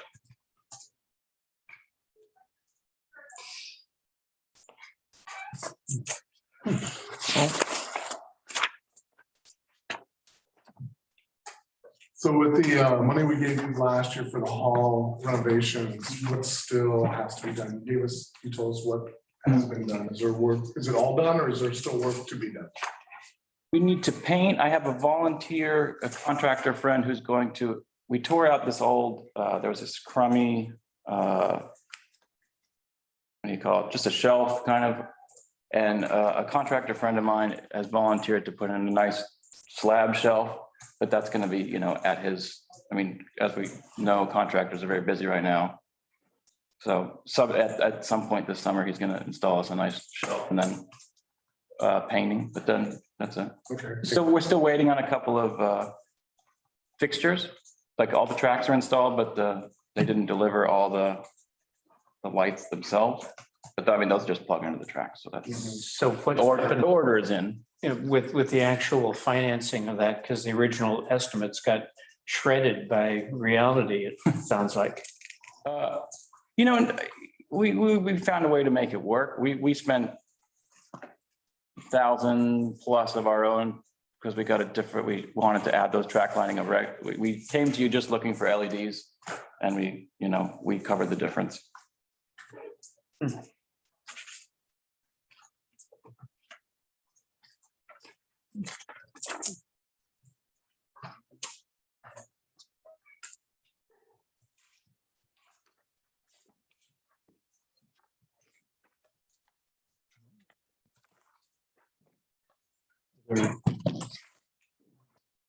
Okay. Thank you. Thank you. Thanks, Andrew. Thanks, Andrew.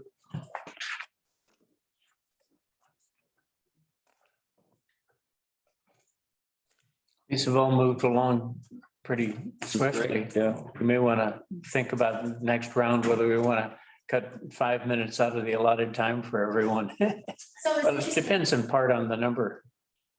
Okay, And if it's a brand new thing, I think it's different. If we have a lot of questions about a brand new thing, it's another Yeah. ballgame. And I went through some old ones and I'm like, the last time we did 20 minutes, the one before that, there was 30 minutes. And so I was trying to figure out, so I'm like, well, I can make the amount of people fit with 25, because if they get done in 20, we have 5 minutes between. And I'm like, oh, this is perfect. yeah. Yeah, it did not go that way. Hey, I'm like, and I was gonna get you guys out before 4 o'clock. And it sounds like a perfect plan. yeah, it did not go that way. I don't have phone numbers to directly to either Patrick or Jenny, but I'm gonna shoot them in email just to see. Okay.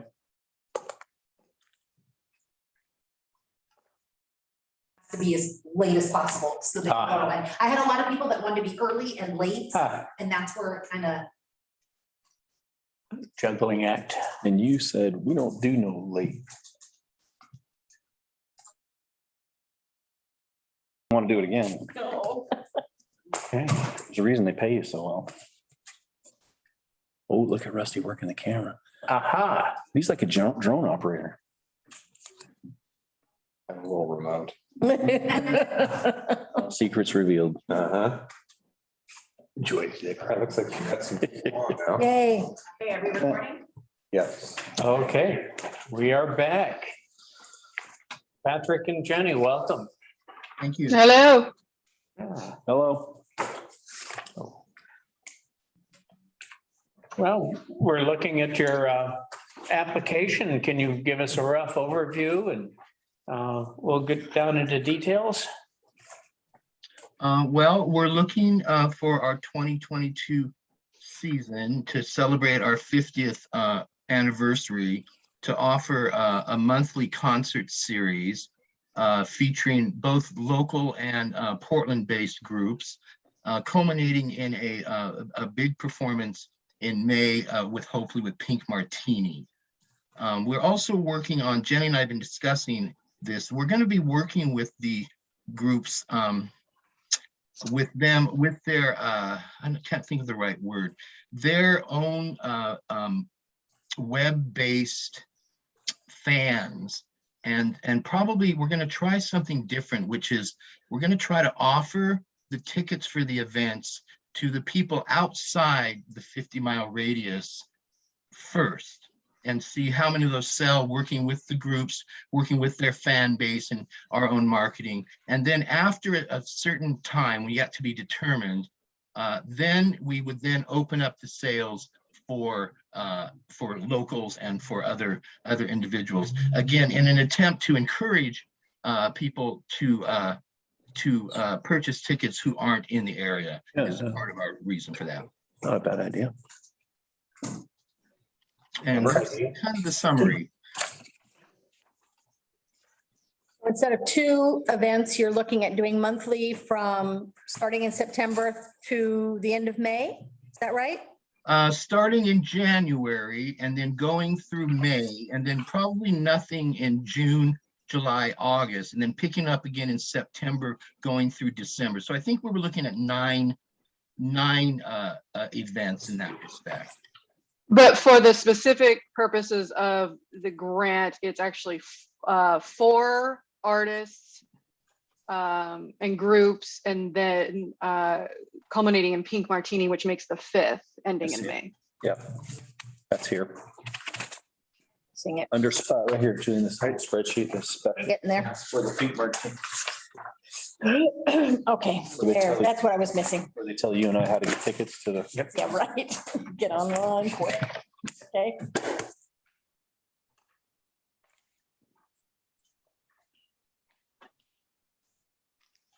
Which magazine?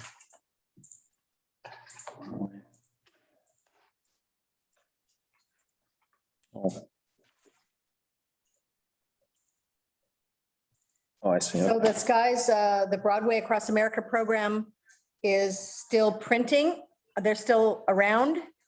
Yeah, well, as of right now, Broadway Across America does have a slated season. And they are planning to continue with programs as long as the season continues.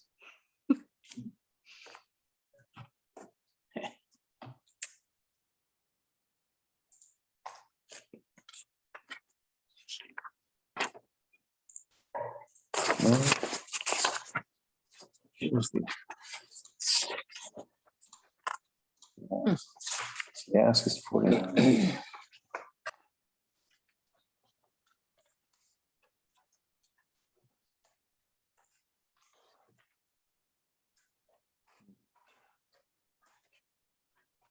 Okay.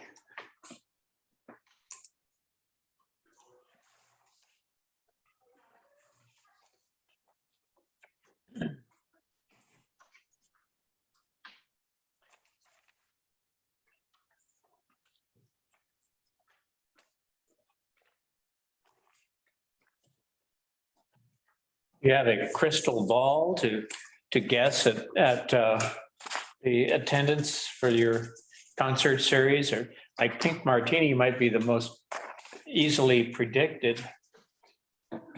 Well, based on last time Pink Martini was here, we sold out tickets in 3 days. So I think we're pretty confident we'll have a good turnout for them.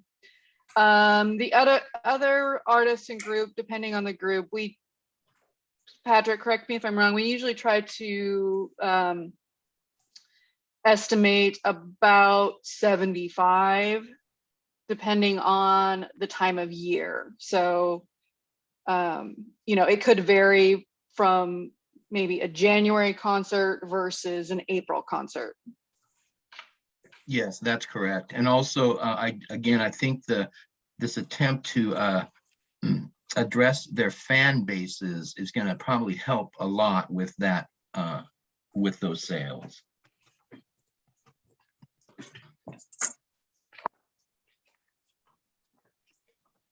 Patrick, with the attempt to address the fan bases, is this something that you're going to work with the artists to have them promote this event through their channels as well? Is that the idea, or are you going to target it to their fan bases? That's exactly right, Steve. We hope to work with them so that they are marketing their own concert to their established fan base. And not only that, I mean, there will be other ways that we're trying to get that. We'll also be working with the hotels locally as a way of confirming if someone has made a reservation for the date of this concert and they fall out of that area and what have you, then they would also be eligible to have the pre-sale in that respect. Thank you.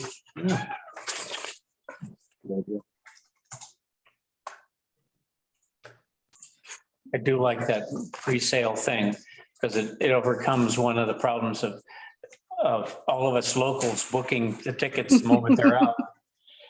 Yeah. Much as I like that, I like this targeting.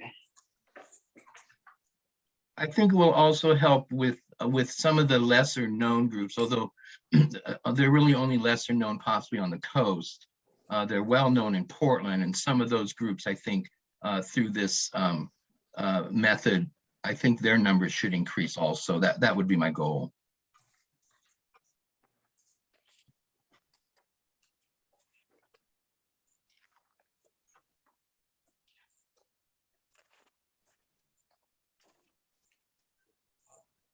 Patrick, do you recall what the funding request was for last year or 19? Well, we still have the funds for, we were granted, I guess it would be the 2021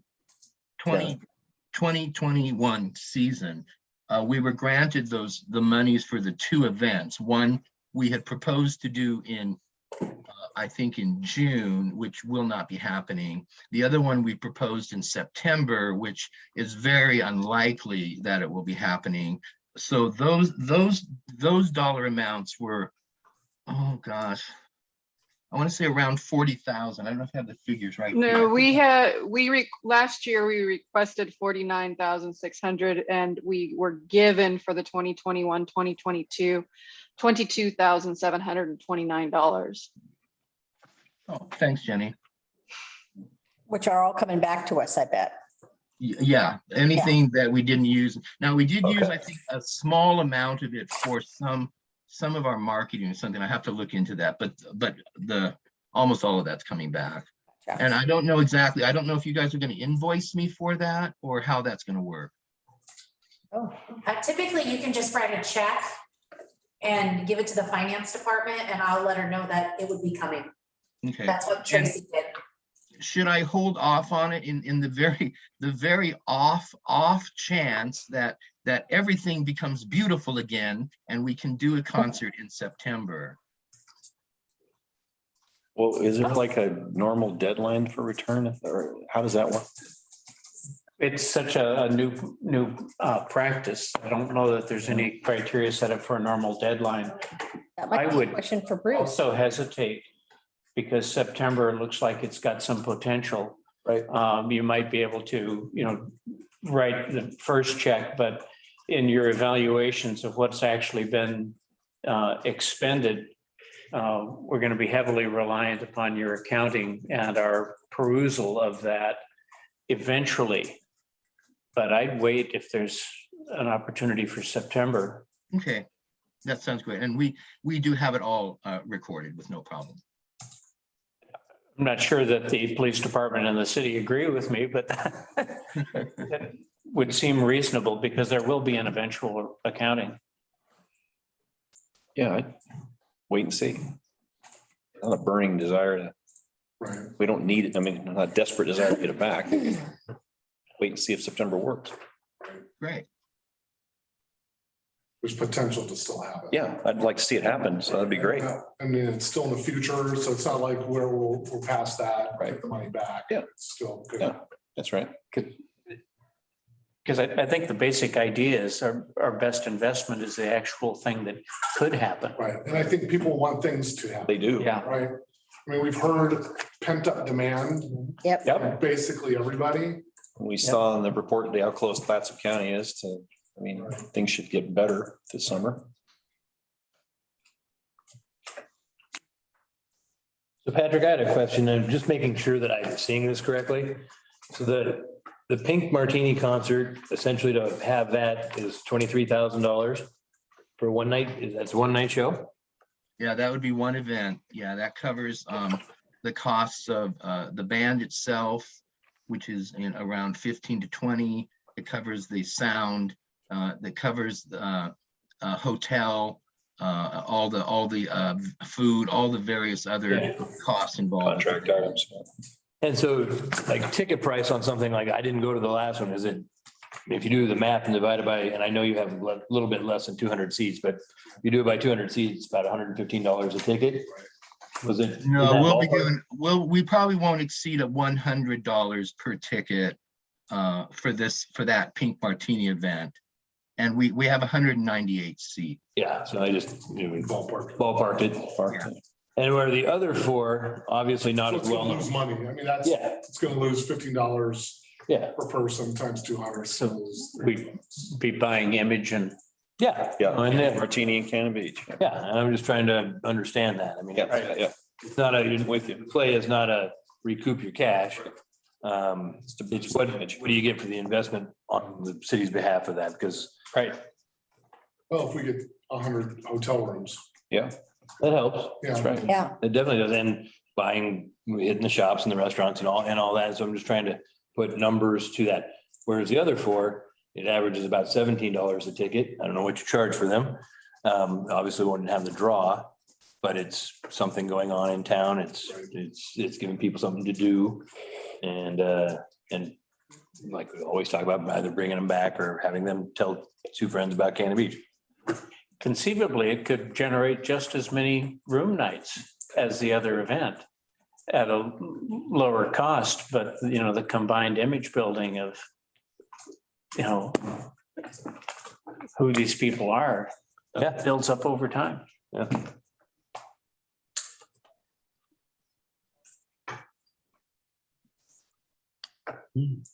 Not many mysteries in Coaster Theater. I mean, looked at this one many times.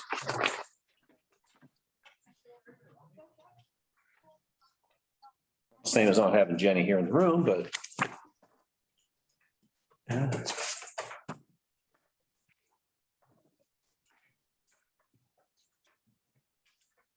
Is that, and not knowing anything of this world, is that artists promoting themselves through their established fan base now that social and Instagram and all that is so easy for them? Is that done a lot? I'll let Jenny address that, but yes, it is. Yes, it's actually done a lot. A lot of artists will promote their upcoming events heavily on their own social media accounts. Yeah. Just to draw their followers and fans. Also, one of the aspects, like with an artist like Pink Martini, they actually have official fan clubs, and those will also be the targets of some of that early ticketing. So those that have official fan clubs, and that's done very frequently with larger bands, is that their official fan clubs will get early. kind of the early bird tickets. Yep. And so that's kind of the idea of that as well. Yeah, it's actually really effective, I think. How early would that ticketing be available, given the time frame it takes to get a reservation in town? How much lead time might someone have to plan a trip to town? I think a lot of that will depend on once everything is finalized and all the proper forms are signed and we know that they're actually coming. We can then timeline off of that. I'm already in communication with Pink Martini about the May date of 2022. It looks favorable, Patrick? Yeah, very favorable. Good. Good, good, Is good. there any thought to like a VIP Pink Martini experience? Meeting. Meet the Jack? band, meet the band. The wine check? No, I mean, it's, Idea. gosh, bands make a lot of money with VIP experiences. Right, and that's, for them, it's usually all cash or it's all goes to the band, where a lot of it goes to the house. Where VIP experience, a lot of that goes to the band. So I was just wondering if there's opportunity to VIP experience. I'm sorry, was that a question for me? I asked if there was any opportunity, if you guys had talked to them about, I don't know, VIP experience with Pink Martini. You mean, have I talked with Pink Martini about a VIP experience? Do you know if they do that? I don't know what VIP experience is. Oh, it's kind of like a meet and greet with the band either before or after the show, that type of thing. Oh, I gotcha. I've never asked them about that. I certainly could, it might Nice be idea. a nice way to raise a little more money and Yeah. again, make a sense of community. That would probably be more of a community-based thing. Yep. Just a thought. Good thought. Value plus. Also, the other groups that we're looking at also have a really strong fan base, social media. Three Leg Torso, Patrick Lamb. I can't think of my other third one right there, but they also have a very strong fan base, social medias. I love three-leg torso. I love Patrick Lamb. Lamb for dinner. We get Chris Bowie here. Chris is.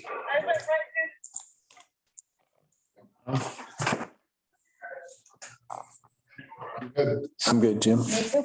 Yeah. Mysteries. What do you folks think is your biggest vulnerability in planning and coordinating with the artists? Is there anything that gives you qualms that we can help with? I would only say in the past, I've been disappointed in the numbers of our groups. Like, for instance, Patrick Lamb. Patrick Lamb draws thousands of people when he plays in Portland. When he comes here to Cannon Beach, I can barely get 40 people in the house. And those 40 people walk out saying, "Oh my gosh, that was the most fantastic experience. Why weren't more people here?" And my answer is, I don't know, because we do everything we can to promote it. So I'm hoping this Do you know Patrick Lamb? Yeah, I wonder why that is. That's interesting. this fan-based idea, I'm hoping might be the answer to pulling more people into these groups. I have the same issue with Three Leg Torso. This wonderful group, and I get 40 people, and those 40 walk out saying, "Oh my gosh, that was fabulous. Where's everybody else?" So, Pink Martini is the only group. It's Pink Martini and what's her name? Storm. Storm, what's her name? Yeah. They're the only groups that really draw here in Cannon Beach. So it sounds as though your targeted marketing with their fan base is an effort to fix that problem. Yes, most definitely. I think that's got legs. Because I think most of those bands, the social media following is huge on that kind Yeah, of stuff. I signed up on their thing and I get postcards from them. Yeah, that's, With their tour dates and. I think it's a smart move, Patrick. That's the right place to go. I think. Great, thank you. Okay. Yeah. Cool. I- Thank you. We appreciate the presentation. Wishing you well. Thank you. Hopefully, maybe next time we'll be live. Yeah, I'd love to see you. See you in the room. Great. Thank you all See so you much. guys. Bye, See Jenny. you this summer in the park. Thank you. Well, that completes our Do we get to go home, Jen? Do interviews for the day. we get to go home now? Yes. Well, we have to wait until we have an adjournment. Okay. Yep. So I guess we're down to the point asking if there's anything for the good of the order we need to discuss or might be any points anyone wants to bring up? We meet with the attorney when? I'm sorry. 28th at 1 p.m. 28th of 1 PM. 1. That's right, not 12. That's right. I sent out an email with a reminder, Thank you. I saw that. and then I sent out the spreadsheets so you guys can start making numbers and working things out. 1 PM. Good. Thank you. Okay, there's nothing further. I think we can call this meeting to an end. All right. Okay. See you on the Thank you. 28th. Thank you.